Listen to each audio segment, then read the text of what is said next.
If she wants to talk to someone before him, he steps back. He's very nervous. And I think that she commands it all, quite obviously, because this is not the Harry he was a few years ago. And the only reason he's not like that is he's following the requests of Meghan.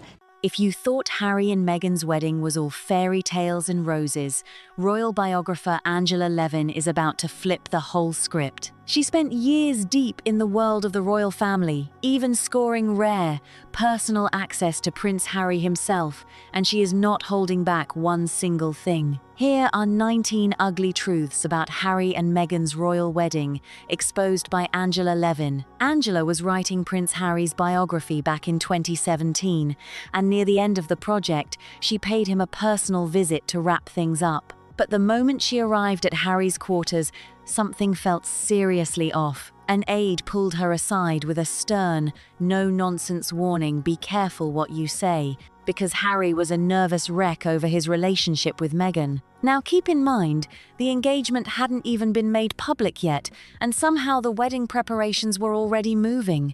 So just bringing up Meghan's name was enough to set Harry off. The aide made it crystal clear if Levin dared to ask anything about Meghan, Harry could snap and shut the whole thing down, just like that. That alone was a massive red flag, and Angela had already clocked this behaviour before.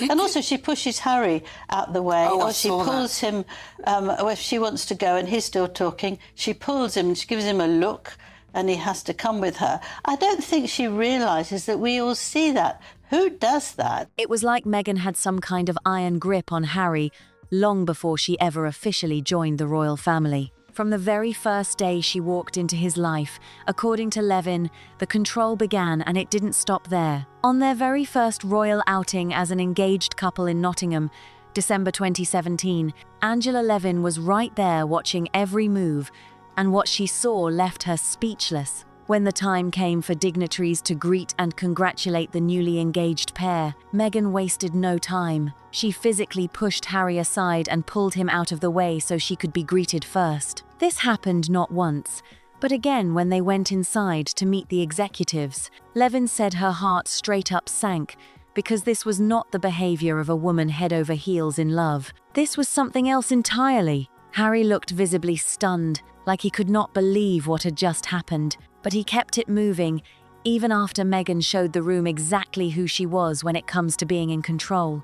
And according to Levin, Meghan Markle is a master at it. What made it even more telling was how Levin described the shift in Meghan's body language over time. Early on, she was all over Harry, hanging on his arm, holding his hand like she had hit the jackpot. But that warmth slowly morphed into something calculated.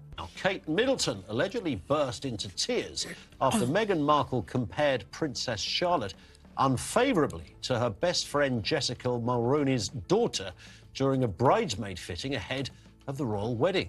It became a control move, hand-patting, subtle pulling, a silent reminder that she is the star of the show, always makes sure to meet the rich and famous first, and loses interest fast if Harry talks too long. And the chaos didn't stop there. Behind the glossy wedding scenes, things got messy fast. At one point, Harry came to collect the tiara Meghan had chosen for her wedding hair. She wasn't even there, and Harry, instead of handling the box with care, reportedly started poking around at it. When someone pointed it out, Harry didn't even flinch or apologize. He simply said, "Is that it?" Completely unbothered. It didn't stop there. Harry then got into a full-blown confrontation with Queen Elizabeth's personal dresser, Angela Kelly. Word got back to the Queen, and she was far from pleased. Her response was direct and sharp: "It's not a toy." And the tiara drama only got wilder from there. Not every tiara in the royal collection is up for grabs, and Meghan reportedly knew this, but allegedly had no interest in following the rules. How would you describe her as unfit for royalty? Well, she's not, because she doesn't want to behave as if she's the wife of the six in line to the three. She likes to lead. She likes it to be all about her. She wants to be out there in front. I don't mean she's not fit because she's not clever enough or beautiful enough or anything like that, but she just hated it. She hated being told what to do. She hated the protocols. So that's why I don't think she's right for it at all. According to Levin, Meghan initially requested to wear a stunning emerald headdress, believed to have origins tied to post-Russian Revolution history, a piece already wrapped in controversy and scandal. Why would anyone want to walk down the aisle in something that would stir up that kind of heat, especially with the Queen herself? The Queen reportedly shut it down before it could go any further, but the fact that Meghan pushed for it in the first place said everything. Then came the clash that had people talking for years, the fallout between Catherine and Meghan in the days leading up to the wedding. It all kicked off over Princess Charlotte's bridesmaid dress fitting. Catherine sent Meghan a message saying Charlotte's dress was too big, too long, and too baggy, and that Charlotte had cried trying it on at home. But Meghan refused to have the dresses altered. The back and forth escalated fast, and both women reportedly ended up in tears. To make things even more uncomfortable, Catherine had only recently given birth to Prince Louis and was described as deeply emotional at the time. It's breathtaking, her arrogance and her rudeness and her taking everything for granted and not giving anything back attitude. I think it's too shocking. I thought what she looked like was not at all attractive. It was all angry and powerful and don't do anything to me, otherwise you will suffer. In the end, the tailor had to alter all 6 bridesmaid dresses before the big day. What should have been a quick, easy fix turned into a full-scale fallout, and it was only the beginning of what would become a deep and lasting rift between the two women. Angela Levin did not mince words. She came right out and said Meghan was never built for royal life, and she had the receipts to back it up. From that very first public outing in Nottingham after the engagement, the signs were already there. The way Meghan carried herself, the way she moved, the way she handled people, it didn't line up with what royal life demands. And as more public engagements followed leading up to the wedding, it became clearer and clearer Meghan and royalty were simply 2 different roads heading in opposite directions. According to Levin, being part of the royal family comes with an enormous weight, a burden of duty, restraint, and service. And Meghan simply was not willing to carry it. I think that Meghan never wants to come back here because she hated the country and she hated being a member of the royal family, and she's not someone who wants to take 6th position. Harry's 6th in line to the throne. She didn't like that. She wants to be out there in front. So she doesn't want to come. What made this even more telling was the Queen's reaction when Meghan eventually walked away from the family. She was upset, but she was not shocked. That says everything. The Queen, known for treating everyone with the same quiet dignity from the highest-ranking royal to the most junior staff member, seemed to have already seen this coming. According to Levin, Meghan's exit looked less like an escape from mistreatment and more like a plan that was already in motion long before anyone said a word. And Harry?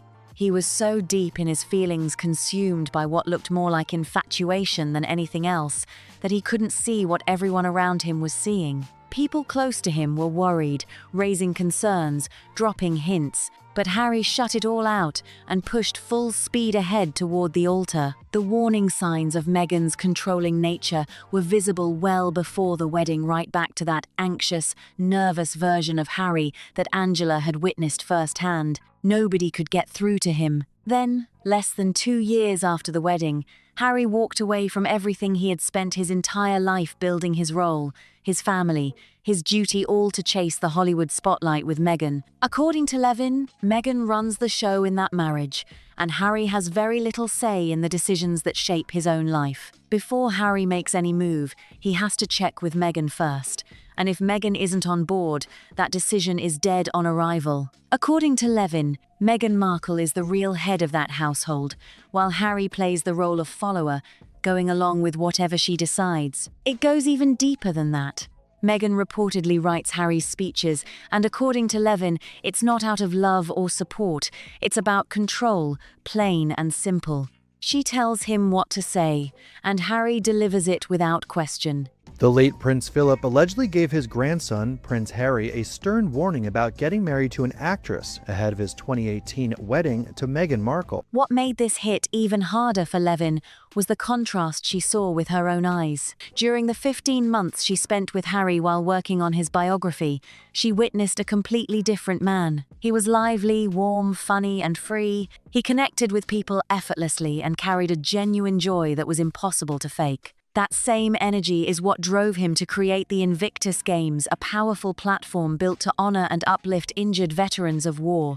That was the real Harry. But according to Levin, that man seems to have disappeared. In his place is someone who appears to have traded his spirit and joy for something much darker, and it shows. Then came the Oprah interview, and Levin was not impressed. She publicly claimed there were over 30 lies packed into that Bombshell 2021 sit-down, saying the couple stretched the truth just to boost their image. Even the Human Rights Award that followed meant nothing to Levin, because in her view, there was zero proof to back up a single word they said. And if that wasn't enough, Levin didn't hold back on calling Meghan flat out ungrateful. Before the royal family, Meghan was known to most people as the girl from Suits, the briefcase girl. It was the royal connection that catapulted her into global fame and serious wealth, with millions of people suddenly wanting to be just like her. I spent 15 months with Prince Harry.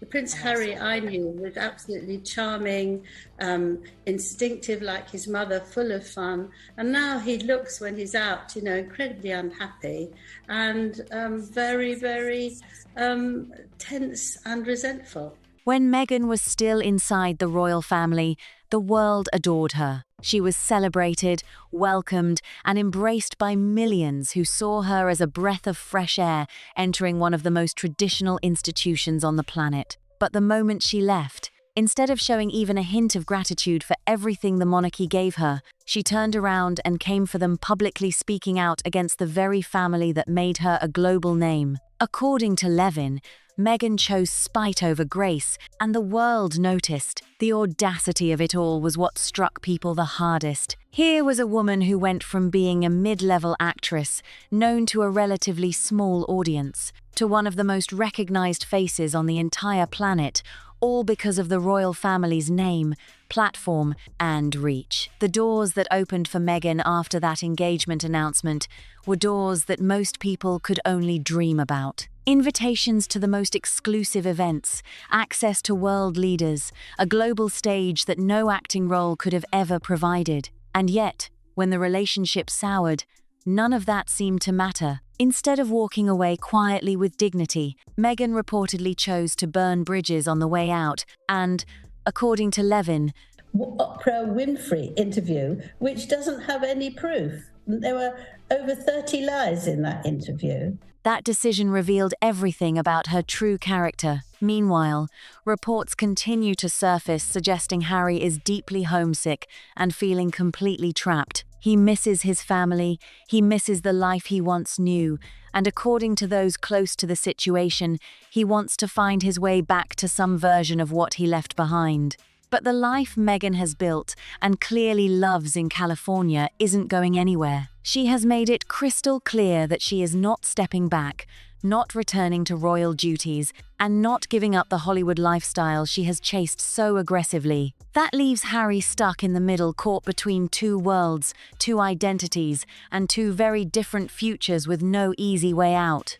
People who have watched Harry over the years describe a man who looks increasingly uncomfortable in his own skin. The sparkle that once defined him, that easy confidence, that natural warmth seems to have faded. Those who knew him before Meghan came into the picture barely recognize the man they see today. And, according to Levin, that transformation didn't happen by accident. It was a slow and steady process, one that began the very moment Meghan stepped into his world and started reshaping everything around her. That you can't actually continue to do that without any gratitude. There was no gratitude. Meghan wouldn't be known for anything if she hadn't actually married Harry and been in the royal family. But she, her wedding was £132 million, no gratitude. And the whole thing was to destroy them and to, get rid of them. And when it comes to their professional moves since leaving the royal family, Levin did not sugarcoat a single thing. She pointed out that nearly everything Meghan has touched since stepping away from royal duties has fallen completely flat. The ambitions were enormous, the announcements were loud, and the deals were splashed across every headline imaginable. But the results? According to reports, they told a very different story. Her Spotify podcast deal, which was supposed to be this groundbreaking, culture-shifting venture, crashed and burned after just one season. Reportedly, the content became so heavily focused on Meghan herself, her stories, her experiences, her perspective, that listeners simply tuned out. The famous me approach that Levin had described as a recurring theme in Meghan's behavior reportedly showed up in full force here too. Spotify, one of the biggest audio platforms on the planet, reportedly decided to part ways after that single season, a stunning outcome for a deal that was once celebrated as a major win. Then came the Netflix ventures. Her lifestyle show, which many expected to be a massive hit given the platform's global reach, reportedly failed to crack Netflix's top 300 programs. Think about that for a second. Netflix has an enormous worldwide audience tuning in every single day, and Meghan's show couldn't even register on the radar. The original high-profile Netflix deal, the one that dominated headlines and had people buzzing about what Harry and Meghan would produce, was never renewed after its initial run. I don't think she's got an idea of how she comes across. That's the thing. And I do think genuinely she believes that everybody is completely interested in her. Project after project, according to reports, has stumbled, stalled, and quietly faded into the background. For someone who left one of the most powerful institutions in the world to chase a bigger spotlight, the spotlight has been surprisingly dim. Levin's assessment was blunt and unfiltered. Meghan came in with massive ambitions and an even bigger belief in her own star power, but the audience simply wasn't buying what she was selling. Without the royal badge attached to her name, the draw just wasn't the same, and that, according to Levin, is the great irony of Meghan's story. The very thing she ran from was the very thing that made people care. The pattern of control showed up everywhere too, not just behind closed doors at home, but fully on display in public for the entire world to see. On their trip to Morocco, when top dignitaries arrived specifically to welcome the couple and pay their respects, Meghan wasted absolutely no time. She walked ahead of Harry, stepped forward first, and reached out for handshakes before he even had a chance to move. It was bold, it was calculated, and it was caught on camera for everyone to witness. This was not a one-time slip or an awkward moment. It was a pattern, a consistent, Thank you so much for your hospitality.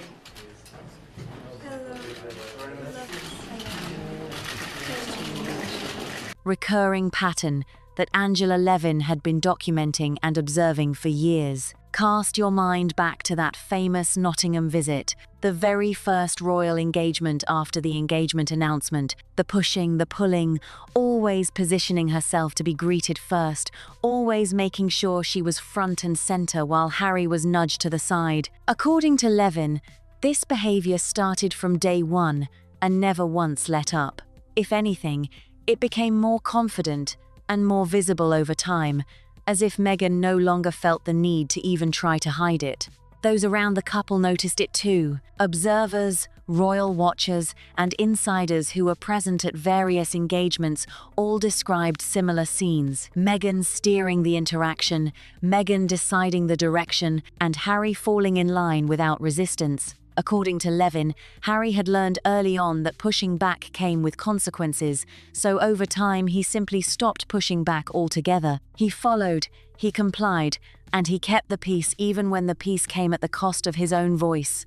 The influence Meghan had over Harry reportedly went far beyond public appearances and social dynamics. I think he's passing on his own unhappiness through blaming all the royals.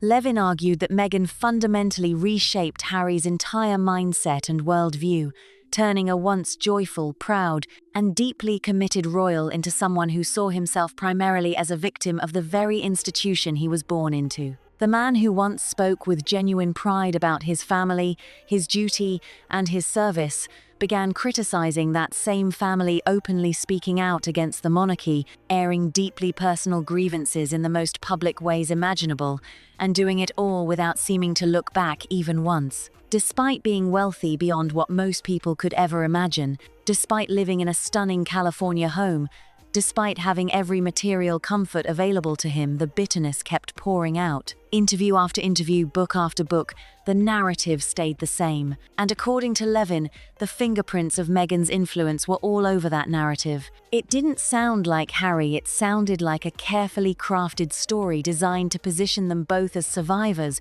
rather than the privileged, powerful individuals they actually are. It's very, very bad for both of them. Meghan, who was screamed, "Don't leave me, don't leave me," and Harry, who actually has leaned on his mother-in-law. Levin also raised serious questions about the Oprah interview, that explosive, world-stopping sit-down that had people glued to their screens and had royal watchers around the globe holding their breath. For many viewers, it was a shocking and emotional watch, but for Levin, it was something else entirely. She publicly claimed that the interview contained over 30 inaccuracies, statements that she argued were stretched, shaped, or simply not supported by the facts. According to Levin, the couple used that platform not to speak their truth, but to build a brand to position themselves as wronged outsiders while cashing in on the royal connection they claimed to be running from. The Human Rights Award that followed the interview drew similar criticism from Levin. In her view, handing out an award based on unverified claims and one-sided storytelling meant absolutely nothing. Where was the proof? Where were the receipts? According to Levin, the whole thing felt like a reward for a performance rather than recognition of genuine sacrifice or service. And if that wasn't enough to chew on, even Meghan's own mother, Doria, the woman who had stood by her daughter's side through everything, who had moved into the family home to help with the children during their very public lifestyle tour, reportedly couldn't take it anymore. According to Levin, Doria eventually made the decision to walk away from the household and reclaim her own peace and independence. The constant complaints, the ongoing tension, and the relentless drama reportedly became too much to handle even for someone who loved Meghan unconditionally. When your own mother reportedly needs to step away to protect her own peace, that says something incredibly loud without a single word needing to be spoken. With both Meghan and Doria present in the household, Harry was reportedly outnumbered at every turn 2 against 1, with no real ally in his corner. Levin argued that this dynamic played a significant role in slowly dismantling Harry's sense of self. The man who once stood tall, who once carried himself with the confidence of someone who knew exactly who he was and where he belonged, was now reportedly waiting for permission before making even the smallest decisions. His independence, his instincts, his ability to think freely and act on his own judgment, all of it reportedly eroded over time under the weight of constant external pressure. Think about what that picture really looks like.